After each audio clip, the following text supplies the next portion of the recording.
এরে এক সেকেন্ডে কি আর চিনা যাবে? এরে চিনতে হবে, দেখবেন পানি পান করে বাম হাতে না ডান হাতে, এক টানে না 3 শ্বাসে, এগুলো পরীক্ষা করবেন। আংটি দেয় ডান হাতে না বাম হাতে, এগুলো পরীক্ষা করবেন।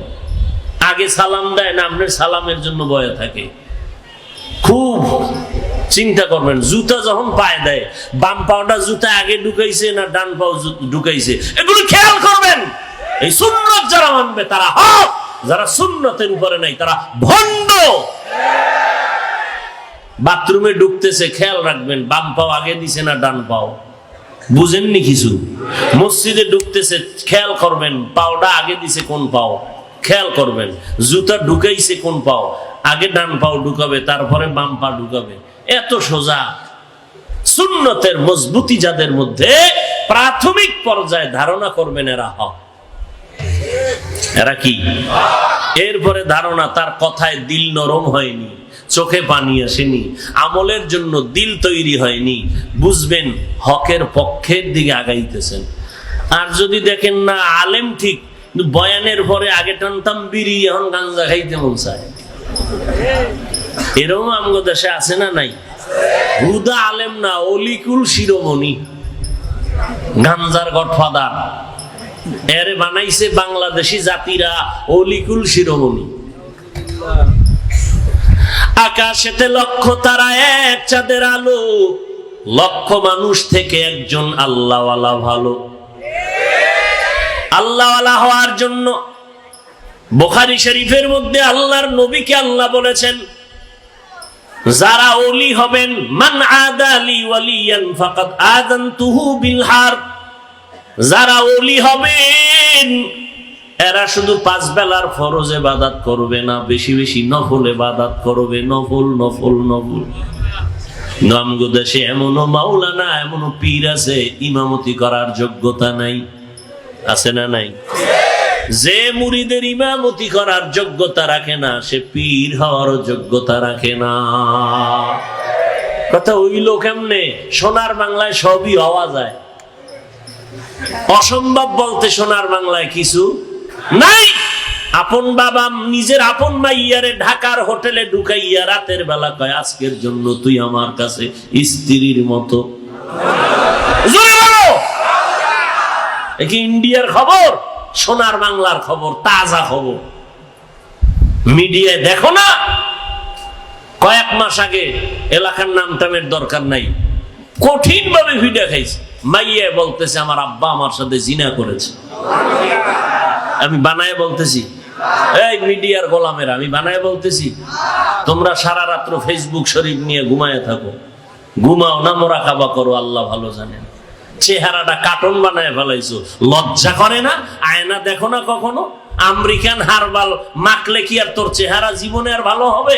কবিরা গুনাহ দেখে দেখে যার চেহারা নষ্ট করেছো, তোর জিন্দেগিতে কোনো মেডিসিনে চেহারার উজ্জ্বলতা আর বাড়বে না। কসম আল্লাহ। কিসের চালাকি করো, বাহাদুরি করো? যৌবন শেষ, চেহারা শেষ, কিডনি পাওয়ার কমছে। পরীক্ষা করে দেখ, যদি মিথ্যা বলি জুতা মারিস আমাকে, জুতা। হার্ট দুর্বল, ব্রেন দুর্বল, মাথা ব্যথা বেড়েছে, চোখের পাওয়ার কমছে, কানের পাওয়ার কমে গেছে, বুকে ব্যথা বেড়ে গেছে। কখন স্ট্রোক করবি ঠিক কর। হঠাৎ দেখবি বুকে ব্যথা, ধর ধর বলারও টাইম পাবি না, মায়া দেখবে নাই। এই গজবের মোবাইল, যেটা এখন আমাকে দেখাইতেছে অনেকে, যে দেখছেন হুজুর আমার মোবাইলটা কত দামি। হায় হায়, হাসেন আপনারা। এই মোবাইলে আজ গোটা দুনিয়ার মানুষকে এক পর্যায়ে বেয়াদব বানায় দিছে, বেয়াদব। আমাদের ছাত্রদের ইতিহাস তো আরো খারাপ। ওস্তাদদের সাথে বেয়াদবি করে, মা বাবার সাথে বেয়াদবি। কেন? এই মোবাইল। শিক্ষক বাধা দিছে, শিক্ষকের সাথে বেয়াদবি। মা বাধা দিছে, মায়েরে গালি। বাবায় বাধা দিছে, বাবারে গালি। এরপরে রাত্রে ঘুমাইয়া বাপ মায় ঘুমায় আর বাবার টাকা চুরি করে। কেন? কালকে এমবি কিনতে হবে। কথা বলেন না কেন? এই জন্য আমি এখন সারা বাংলাদেশে নতুন ভাবে একটা শব্দ কসম খাই 3 বার, তারপরে বলি। আগে ওয়াদা করাইতাম না। ভালো করে মনে রাখিস, যুবকদেরকে বলছি, আল্লাহর কসম 1 বার, আল্লাহর কসম 2 বার, আল্লাহর কসম 3 বার। হেই যুবকেরা, ওয়াল্লাহি বিল্লাহি তাল্লাহি, হে ছাত্ররা, মরার আগে যদি পঙ্গু হইয়া বিছানায় কষ্ট পাইয়া মরতে চাও, মা বাবার সাথে বেয়াদবি করো, শিক্ষকের সাথে বেয়াদবি করো, তাহলে মরার আগেই পঙ্গু হয়ে যাবি, রাস্তায় যাবি, গাড়ির তলে পড়বি, পাও একটা শেষ হয়ে যাবে, না হয় জ্বরে পড়বি, এক সাইড আল্লাহ অবশ করে দিবে। মরার আগে পঙ্গু হবি, আল্লাহর কসম 3 বার করে বলে গেলাম, লিখে রাখিস। শিক্ষকদের সাথে বেয়াদবি করিস, মরার আগে পঙ্গু হয়ে মরবি রে খারাপ। মা বাবার সাথে বেয়াদবি করিস, পঙ্গু হয়ে তারপরে মরবি, এর আগে মরবি না, লিখে রাখ। এবার দলিল চাও, দলিল নে, দলিল। قال النبي صلى الله عليه وآله وسلم اثنان يعجلهما الله في الدنيا البغي وعقوق الوالدين أو كما قال النبي عليه الصلاة والسلام। পয়গম্বর বলেন, 2টা অপরাধ এমন আছে জমিনের মধ্যে যা করলে মরার আগেই বিচার হবে। কয়টা অন্যায়? বিচার মরার পর না আগে? 1 নাম্বার, জালেম যারা তাদের বিচার হবে, জুলুমের বিচার মরার আগে হবে। মা বাবার সাথে যারা বেয়াদবি করবি তাদের বিচারটাও মরার আগে হবে। ওস্তাদের সাথে বেয়াদবি করছো, জুলুম করেছো, ওস্তাদের বিরুদ্ধে মানুষের কাছে বদনাম ছড়াইছো, জুলুম করেছো, জালেমের বিচার মরার পরে হবে না আগে হবে? এক আল্লাহর বান্দি শুধু মানুষ না, ভিন্ন কোন প্রাণীর সাথেও যদি গাদ্দারি করে তারও বিচার হবে। একজন আবেদা জাহেদা তহেরা, একজন আল্লাহর বান্দি এত বেশি আমল করেছেন, কিন্তু জীবনের শেষ বেলা একটা বিড়ালের কষ্ট দিছে। বিড়ালটারে বাইন্দা রাখছে খাঁচায়, নিজেও খানা দেয় নাই, অন্যের ঘরে যায় খাবে তাও সুযোগ দেয় নাই। বিড়ালটা না খাইয়া ধুকে ধুকে মরে গেল। নবীজি হাদিস শুনাইতেছেন সাহাবায়ে কেরামদেরে, ও সাহাবায়ে কেরাম, এই মহিলা এত আবেদা এত আমলওয়ালা, বিড়ালটারে কষ্ট দিয়া মারার কারণে গাইবি আওয়াজ, এই নারী তোর জীবনের নেক আমলগুলো বরবাদ হয়ে গেছে, শেষ, তোর আমল সব বরবাদ। জুলুম, ভাইয়ের সাথে জুলুম, ভাই হইয়া ভাইয়ের সাথে জুলুম করিও না, বিচার হবে মরার আগে। স্বামী হইয়া স্ত্রীর উপরে জুলুম করবা না, মরার আগে বিচার হবে। স্ত্রী হইয়া স্বামীর উপরে জুলুম করবা না, মরার আগেই বিচার হবে। মা বাবার সাথে বেয়াদবি করবা না, মরার আগেই বিচার। ওস্তাদ আমার অত দামি, হযরত আলী বলেন, মান আল্লামানি হারফান ইনশাআ বাআ ওয়া ইনশাআ আতাকা। হযরত আলী বলেন, একটা অক্ষর যে আমাকে শিখাইলো, সে আমার মাথার মুকুট। বলে দাম কত? কয়, সে ইচ্ছা করলে আমারে গোলাম বানাইয়াও রাইখা দিতে পারে, আমাকে বিক্রিও করে দিতে পারে। আমি বান্দার বলার কোনো কিছু অধিকার নাই। কিন্তু কয়েকদিন আগে শুনলাম কোন শিক্ষকের গায়ে জানি ছাত্র হাত তুলেছে। কয়েকদিন আগে পঙ্গু হয়ে মরবি, লেখা রাখ। 3 বার কসম খেয়ে বলে গেলাম। আল্লাহ হেদায়েত দান করুন। তওবা কইরা যদি মাপ চাও, তাও কেমন তওবা? তুমি আল্লাহর কাছে মাপ চাইলে ক্ষমা নাই, কারণ জুলুম এটা বান্দার হক। কার হক? ওই মা বাবায় মাপ না করলে খোদায় করবে না। শিক্ষকের কাছে মাপ চাবি, শিক্ষক যতক্ষণ পর্যন্ত ক্ষমা দিবে না ততক্ষণ পর্যন্ত তোর কপালে শান্তি নেই। তোরে আল্লাহ তোর মাইয়া বলা দিয়া কঠিন শাস্তি দিবে, তোর স্ত্রীকে দিয়া কঠিন শাস্তি দিবে। তুই যেখানে যাবি সেখানে জুতার বাড়ি খাবি। কর, তোর কত পাওয়ার আছে দেখা। শিক্ষকের সাথে বেয়াদবি কত পাওয়ার আছে দেখাইতে থাক। লিকুল্লি শাইইন জিনাতুন ফিল ওয়ারা ওয়া জিনাতুল মারই তামামিল আদাবি আজ খুদা কা হি মে তৌফিক আদব বে আদব মাহরুমে গাশ আজ ফজলে রা। প্রত্যেকটা জিনিসের একটা সৌন্দর্য আছে। মানুষের সৌন্দর্যের নাম হলো আদব।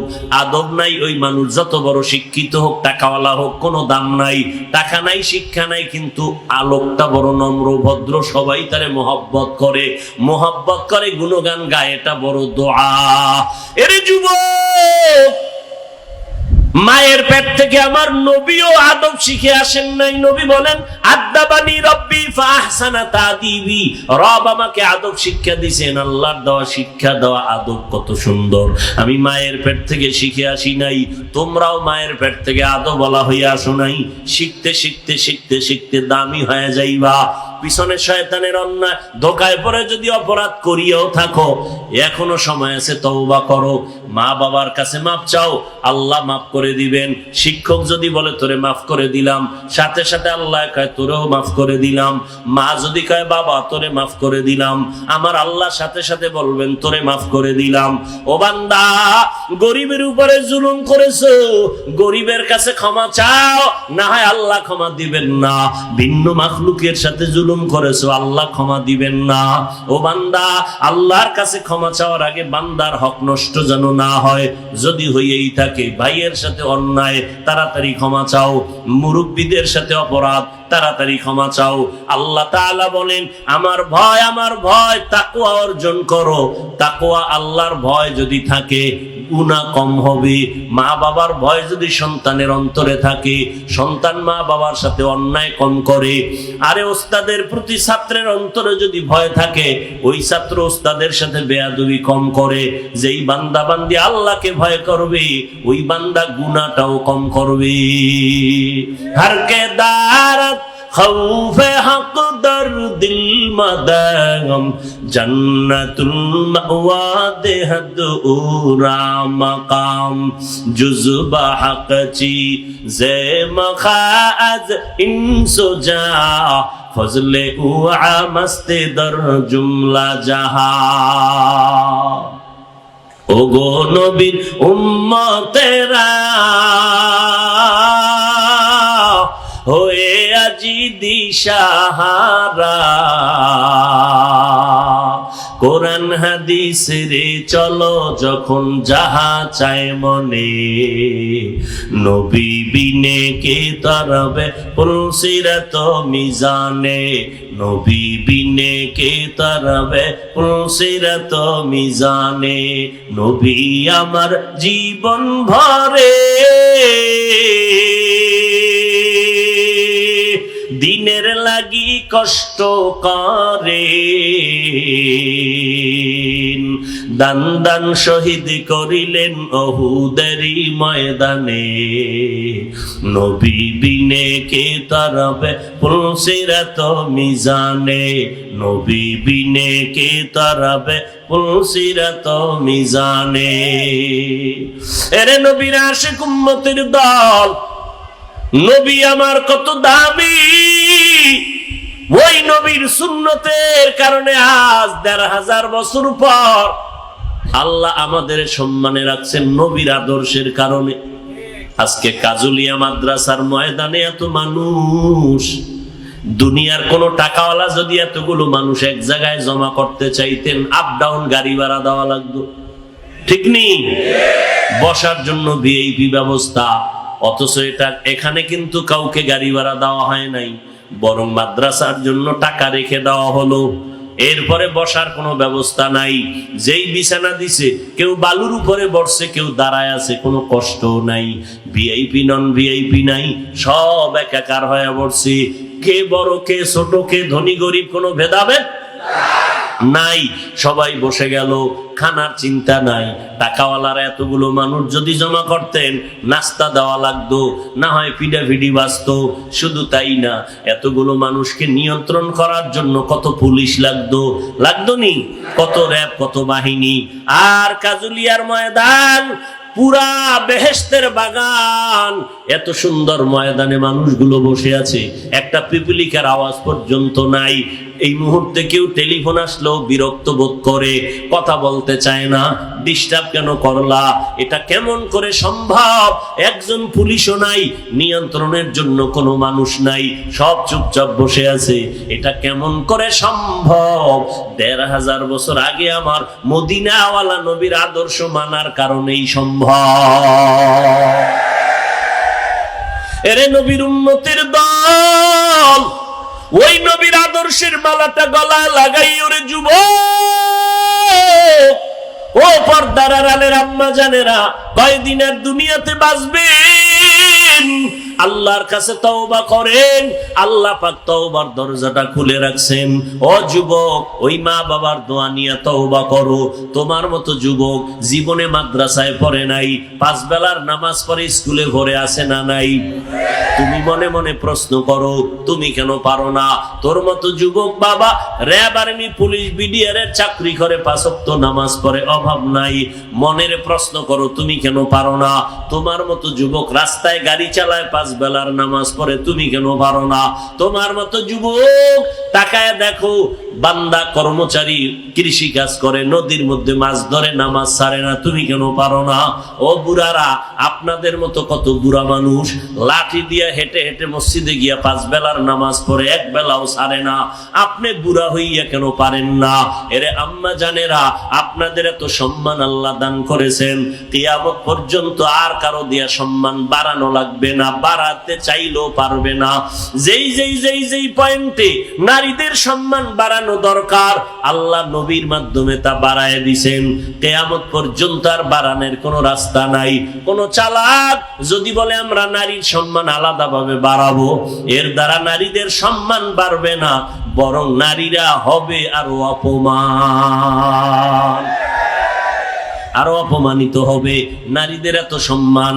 সাফিয়া রাদিয়াল্লাহু আনহা, নবীজির স্ত্রী, গিয়া কয়েকজন মহিলা বলেন, ও নবীর স্ত্রী আম্মা জান, আমরা মহিলারা কি অনেক বিপদে, অনেক দূরে সরে গেলাম রহমত থেকে? বলে কেন? নবীর থেকে জেনে নেন। নবী বলছেন, পুরুষেরা মসজিদে যায় কত সওয়াব, জুমার মসজিদে গেলে সওয়াব, জানাজায় যায় কত সওয়াব, ঈদের ময়দানে যায় সওয়াব, জিহাদের ময়দানে যায় সওয়াব। আমরা নারীরা জুমায় যাইতে পারি না, ঈদগায় যাইতে পারি না, জানাজায় যাইতে পারি না, জিহাদের মধ্যে যাইতে পারি না। আমরা কি বঞ্চিত হয়ে গেলাম? নবীর কাছে জানলেন, নবী বললেন, জানায় দাও সব মহিলারে, কিয়ামত পর্যন্ত আনেওয়ালা সব নারীদের জানায় দাও। এরে আম্মা জানেরা, ঘরের মধ্যে নামাজ পড়েন, খোলামেলার থেকে আটকা জায়গায় নিরিবিল পরিবেশে নামাজ পড়বেন। পুরুষেরা জুমায় গিয়া যা পাবে, ঈদগায় গিয়া যা পাবে, জানাজায় গিয়া যা পাবে, আম্মা জানেরা আমার আল্লাহ ঘরের মধ্যে তা দিয়ে দিবে। আতিনা ফি দারে দুনিয়া না হাসান, আতিনা ফি দারে উকবা না হাসান, ইয়া গিয়াসাল মুস্তাগীসিন ইহদিনা লাফতিখারা বিল উলুমে ওয়াল গিনা। এরে আম্মা জানেরা, আজকে আলেমদের মা হইলেন আপনারা, নবীদের মা আপনারা, সাহাবায়ে কেরামদের মা আপনাদের মতো নারী, আপনারা খাদিজা রাদিয়াল্লাহু আনহার মতো নারী, ফাতেমা রাদিয়াল্লাহু আনহার মতো নারী, আয়েশা রাদিয়াল্লাহু তাআলা আনহার মতো নারী। আপনাদের এত মর্যাদা। এই দুনিয়া আপনাদের কোনো কাজ নাই, কষ্ট নাই, আপনাদের কাজ হলো ঘরের মধ্যে থাইকা স্বামীর মালগুলো হেফাজত রাখো, আমানত রক্ষা করবেন, হেফাজত রাখবেন, সন্তানগুলোকে আদর্শওয়ালা সন্তান বানাবেন। কারণ এই দুনিয়াতে যত সন্তান ভালো হবে, মায়ের কারণেই ভালো হবে। যারা ভালো হয়েছে কার কারণে? মায়ের অবদান। এই জন্য হাদিসেও নবী বলেন, নারীরা হলো শ্রেষ্ঠ সম্পদ। ইমাম গজালি রাহমাতুল্লাহ আলাইহি, বড় দার্শনিক, বড় বুজুর্গ, বলেন, দুনিয়ার মানুষ, প্রত্যেকটা বাচ্চার জন্য মা হলো প্রাথমিক শিক্ষিকা। মা সন্তানের যা শিখাবে, সন্তান তাই শিখবে। ও আল্লাহর বান্দারা, এসপি সাহেবের ব্যবহার বড় ভালো, ওসি সাহেবের ব্যবহার অনেক সুন্দর, চেয়ারম্যান সাহেবের ব্যবহার অনেক সুন্দর। আল্লাহর কসম, এই সুন্দর ওই বান্দার কোনো ব্যক্তিগত বাহাদুরি না, সুন্দরের পিছনে হলো মায়ের অবদান। মা এই জন্য মায়ের আদর্শ হতে হবে ভালো। এরে আম্মা জান, সন্তান মা বাবার মধ্যে মাকে বেশি স্মরণ করে, ফলো করে, কারণ বাবায় সময় দিতে পারে না, ব্যস্ত, বাহিরে দৌড়ায় কাজের জন্য। মা ঘরের মধ্যে থাকে, মা সন্তানের কোলে থাকে, মাকে দেখে দেখে সন্তান আমল শিখে, অনুসরণ করে। দেখবেন যেই আম্মা জান নামাজ পড়ে, তার একটা বাচ্চা আছে দাঁড়ায় হাঁটে, ওই বাচ্চাটাও মাকে দেখে দেখে নামাজের ট্রেনিং দেয়। মা যখন অজু বানায়, বাচ্চাটা অজু বানায়। মা অজু বানাইছে যেই নিয়মে, সেই নিয়ম কিন্তু বাচ্চা অজু বানাইতে যাইয়া পুরা জামা কাপড় ভিজাইয়া ফালাইছে। ও তো আর নিয়ম বুঝি না, মা অজু করে, ও অজু করলো, ভিজা ফিরে আসছে। এবার মা যায় নামাজে দাঁড়ায় গেছে, বাচ্চাটাও মায়ের পার্শ্বে দাঁড়ায় গেছে। মা যখন হাত বাঁধিয়া বুকের মধ্যে লাগাইয়া আলহামদু সূরা পড়ে, বাচ্চাটাও মায়ের পাশে এভাবে হাত বাইদা দাঁড়ায়, উপরের দিকে তাকায় দেখে মা ঠোঁট নাড়ায়, বাচ্চাটাও ঠোঁট নাড়ায়। মা যখন রুকুর মধ্যে যায়, বাচ্চাটাও রুকুর মধ্যে যায়।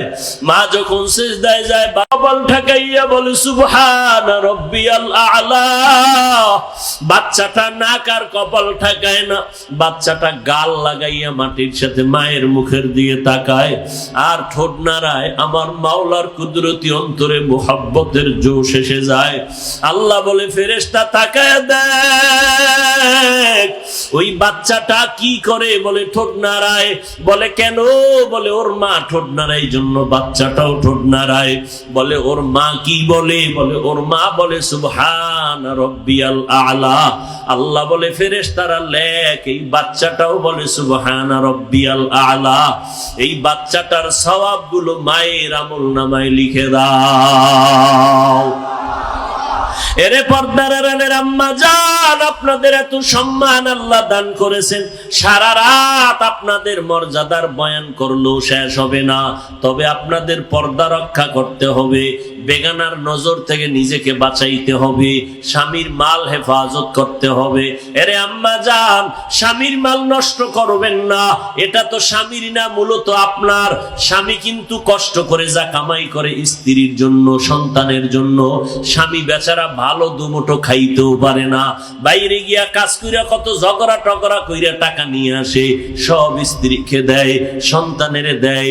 বাবা ভালো খাওয়ার জন্য কষ্ট করে না, কষ্ট করে আমার স্ত্রী যেন শান্তিতে থাকে, আমার সন্তানগুলো যেন শান্তিতে থাকে। এরে আম্মা জান, স্বামী যদি মরিয়া যায় সম্পদ কিন্তু আপনারই হয়ে যাবে, অতএব সম্পদ কিন্তু সন্তানেরই হবে। এই ভাবনাটা যদি মা ভাবে, স্বামীর মাল নষ্ট করবে না। এই ভাবনা যদি সন্তানেরাও ভাবে, বাবার সম্পদ কখনো অগোচরে নষ্ট করবে না। কারণ যদি ভাবে বাবা মরে গেলে সম্পদ সব আমার হয়ে যাবে, তখন সন্তান একটা টাকা অগোচরে নষ্ট করবে না। তখন ভাববে নষ্ট করলে আল্লাহ বেজার হবে, বরকত নষ্ট হয়ে যাবে, আমার সম্পদ আমি নষ্ট করে ফেললাম। এইটা ভাব অন্তরে আসলে সন্তানও কঠোর হয়ে যাবে। এরে আম্মা জান, একটা আদর্শ সন্তান, আমি শুরুতেই বলেছিলাম ডাক্তার বানাবেন তবে কোরআনওয়ালা আদর্শওয়ালা বানান, ইঞ্জিনিয়ার বানাবেন আদর্শওয়ালা ইঞ্জিনিয়ার। আপনার সন্তানের ব্যবহারে যেন কখনো আলেমরা কষ্ট না পায়, আপনার সন্তানের ব্যবহারে যেন মুরব্বীরা কষ্ট না পায়, আপনার সন্তানের ব্যবহারে যেন কোনো মানুষ বন্ধুরা কষ্ট না পায়। আপনার সন্তানের ব্যবহার এত সুন্দর হবে, সবাই যেন দোয়া করে, আলেমরা দোয়া করে, ব্যবহার পায় যেন মুরব্বীরা দোয়া করে। আর ওই দোয়ার অংশ আপনি মা কিয়ামত পর্যন্ত কবরে পাইতে থাকবেন। ও যুবকেরা, ওই মা বাবার দোয়া নিয়ে তওবা করে সামনে আগাও, আল্লাহর কাছে মনে মনে তওবা করো আর বলো, হে আল্লাহ, জীবনে তো কম গুনাহ করি নাই, গুনার কারণে হাত না পাক, চোখ না পাক, জিহ্বা না পাক, অন্তর না পাক। তোমার আমার গুনার খবর আমার আব্বা আম্মা জানলে লজ্জায় আমাদেরকে আর আদর করতেন না, তাড়ায়া দিতেন। আল্লাহ জানার পরেও রাগ করে পানি বন্ধ করেন নাই, বাতাস বন্ধ করেন নাই, খানা বন্ধ করেন নাই, বরং আমার আল্লাহ প্রতি রাত তার বান্দাদের ডাকে তওবা কর, এক ফোঁটা চোখের পানি ছেড়ে কাঁদো, আর জবানটা খুলে যদি ডাক দিয়া বলো, দয়ার মালিক আমার মতো গুনাহগার জমিনে কেউ নাই। আজকে ময়দানের ভিতরে কত বান্দার চোখে পানি, আমার চোখে কেন পানি নাই? গুনার কারণে দিলটা পাথর হয়ে গেছে, গুনার কারণে আমার আল্লাহ বেজার, আমার বেয়াদবির কারণে আমার মা বাবা আমার উপরে বেজার। আল্লাহ কয় তওবা কর, অন্তর খুলে তওবা কর, আর গুনাহ করবা না, নামাজ ছাড়বা না, দাড়ি কাটবা না, বেপরদায় চলবা না, মা বাবারে কষ্ট দিবা না, ওলামায়ে কেরামের বিরুদ্ধে কিছু বলবা না, লেখবা না, বরং পরামর্শ নিয়ে মা বাবার দোয়া নিয়ে নবীর সুন্নত অনুযায়ী চলবা, নবীর তরিকায় আল্লাহর ভয় নিয়ে জবানকে হেফাজত করবা। মাকে গিয়া ঘরে গিয়া বলবা, মা আমি না জানি তোমারে কোন দিন কত কষ্ট দিয়েছি, কথা বলছি তুমি না জানি কষ্ট পায় কান্না করছো, আজকে আমি তওবা করছি, আমার মাথায় হাত দিয়া দোয়া করে দাও, আর কোনোদিন বেয়াদবি করব না, আর কোনোদিন তোমার সাথে অপরাধ করব না। মা যদি মাথায় হাত দিয়া দোয়া করে দেয়, আল্লাহ সাথে সাথে জিন্দেগির গুনাহ মাফ করে আল্লাহ কবুল করে নিবেন। আল্লাহর কাছে বান্দা তওবা করার যদি নিয়ত হয়, মুনাফিকি দুর্বলতা না থাকে, আর নামাজ ছাড়বো না, বেপরদায় চলবো না, দাড়ি কাটবো না, মা বাবারে কষ্ট দিব না, ওলামায়ে কেরামের বিরোধিতা করব না, নবীর তরিকায় চলবো, দেশ ও জাতির বিরুদ্ধে ষড়যন্ত্র করব না, তওবা করার মতো যদি নিয়ত হয়, দুটো হাত আমার আল্লাহকে দেখাইয়া দাও। আয় আল্লাহ হাতগুলো কবুল করে নেন, তওবা কবুল করে নেন, তওবার উপরে মজবুত হইয়া চলার তৌফিক দান করেন, আমিন। বয়ান চলতে থাকবে। ওলামায়ে কেরাম আছেন এখানে, অনেক ওলামায়ে কেরাম আছেন, বিশেষ করে মাওলানা আবুল কাশেম আশরাফি দামাত বারাকাতুহু অত্যন্ত ভালো বয়ান করেন। এরপরে মুফতি ওসামা আমিন সাহেব দামাত বারাকাতুহু তিনিও বয়ান করবেন, আসতেছেন। আপনারা সবাই বয়ান শুনে মোনাজাত দিয়ে যাবেন, রাজি আছেন ইনশাআল্লাহ? আর বাসায় গিয়ে তো ঘুমাবেন না, প্যান্ডেলের বাইরে গেলে গুনাহ হবে, মোবাইল চালাবেন, কি হবে? এখানে বসেন, মোনাজাত দিয়া বয়ান শুনে তারপরে যাবেন। আল্লাহ আমাদের সবাইকে কবুল করেন। সুবহানাল্লাহি ওয়া বিহামদিহি, সুবহানাকাল্লাহুম্মা ওয়া বিহামদিকা, আশহাদু আল্লা ইলাহা ইল্লা আনতা, আস্তাগফিরুকা ওয়া আতুবু ইলাইক। আসসালামু আলাইকুম ওয়া রাহমাতুল্লাহ।